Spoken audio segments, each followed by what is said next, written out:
Le Grand Nord canadien, que toutes les quatre, hein. Pas un guide avec vous, rien du tout. Pas eu peur, jamais, d'être toute seule au bout du monde.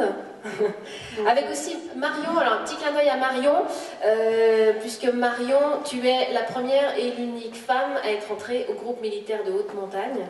Donc j'imagine que pour tes collègues, c'était aussi rassurant d'avoir Marion à ses côtés. Ouais, je pense que c'était un plus pour nous et qu'on n'aurait peut-être pas prévu cette expédition aussitôt sans elle. Oh non, ça c'est moi je suis pas d'accord parce qu'elle avait déjà oublié les pièces du réchaud. Ah. Mais on s'en est rendu compte sur place, sinon on l'aurait laissé aussi en France, mais c'était trop tard. Donc vous êtes parti rider les couloirs de la Terre de Baffin. Verdict, elle était comment, la neige, comment ça s'est passé?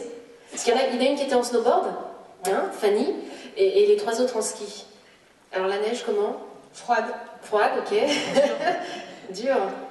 Et si j'ai bien compris, c'était même un peu plus tendu en snowboard. Ouais, la chute, elle a pas trop le droit à l'erreur, quoi. Ouais, faut pas commencer à glisser parce que tu vas jusqu'en bas. En fait, la neige était vraiment très compacte, donc ça t'arrête pas si tu commences à déraper.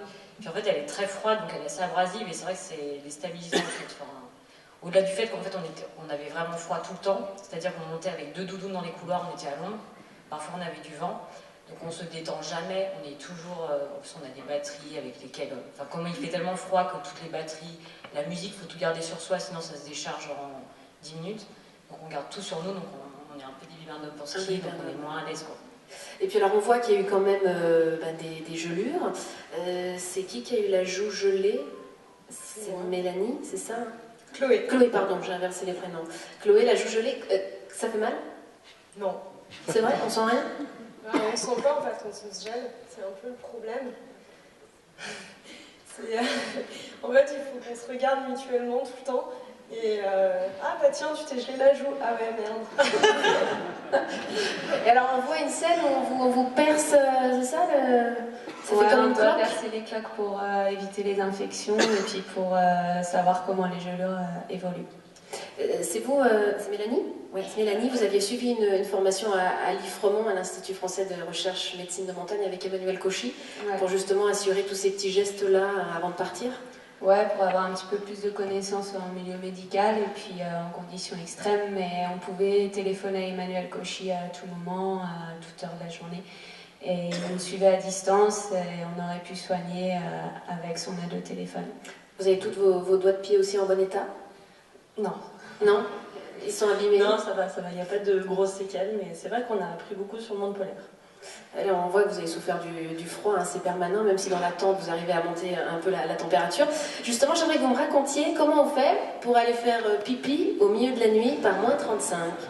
Ah bah ça, on laisse à Fanny, quoi. Alors Fanny En fait, va nous expliquer parce qu'elle a trouvé une technique. Non, c'est Mélanie qui est sur la technique, mais elle n'a jamais osé la mettre en pratique, elle doit avouer. C'est la seule qui se levait pour faire pipi la nuit. Donc mon Marion, super expérience de l'expé, elle avait sa petite gourde. Elle faisait pipi dans la gourde? Ouais, Au début, elles ont bien rigolé parce que je leur ai montré ma petite gourde d'expédition que j'emmène toujours, comme ça je peux faire pipi dans ma bouteille, dans mon duvet, et sans C'est sortir la nuit. technique quand même, hein? C'est un peu technique au début, un peu raté, mais après on prend le coup et c'est vachement Bon, bah, facile. on vous laisse. Non, non, mais c'est vraiment intéressant, Patrice. C'est quand même une question qui c'est une avance importante pour les femmes, il faut le dire. C'est grâce à Trécanite qu'on a fait pipi la nuit, parce que les sachets de lyophilisés sont refermables, donc une fois qu'ils sont vides, vous faites pipi dedans la nuit, On va relancer les bandes de sachets lyophilisés. On fait pipi dans les sachets de Et lyophilisés. ce qui est dément, c'est qu'après la journée, quand on s'en va, on peut faire des petites statues, c'est assez mignon. Avec le pipi. Ah oui, là, des je blocs jaunis. C'est sympa. Et- Bon, on apprend plein de choses. Allez, non, je voulais savoir moi, un petit mot sur les dessins parce que c'est magnifique. Je trouve que C'est Fanny, ça, les c'est dessins. très poétique. Félicitations. Tu les as fait pendant l'expé ou après? Alors tout ce qui est dessin, les carnets avec des aquarelles, c'était pendant l'expé. Même avec les moufles. Hein. Oui, alors on m'avait dit de ne pas prendre d'aquarelle, alors j'ai essayé d'écrire grasses, mais en fait j'aimais pas du tout. Et en fait ça c'était quand même des cristaux un peu, enfin ça gelait un peu l'eau quand même, mais Oui, un peu comme j'ai le quand même pipi, réussi à faire quoi. des couleurs. Et bon les filles du coup pendant que je dessinais, elles s'occupaient de préparer à manger, donc elles ont été plutôt cool. Et en fait ce qu'on voit pas, c'est qu'on était en fait vraiment toutes les quatre et avec en autonomie pendant donc 20 jours. Et on est revenu à pied, donc ça faisait 120 km à peu près. Avec des poulkas Une chargés semaine de de marche. combien de kilos sur Je les pense au poulkas? début on devait être à 70 kg, 80, un peu comme les garçons, mais sauf qu'au fur et à mesure du temps ça baissait parce qu'on avait moins de réserves de gaz et de bouffe. Et une dernière question, parce qu'on vous voit tirer, sur cible en l'occurrence, vous étiez armé au cas où il y avait une attaque d'ours polaire. Fort heureusement, ça s'est pas produit. Vous en avez vu quand même ou pas? Des ours?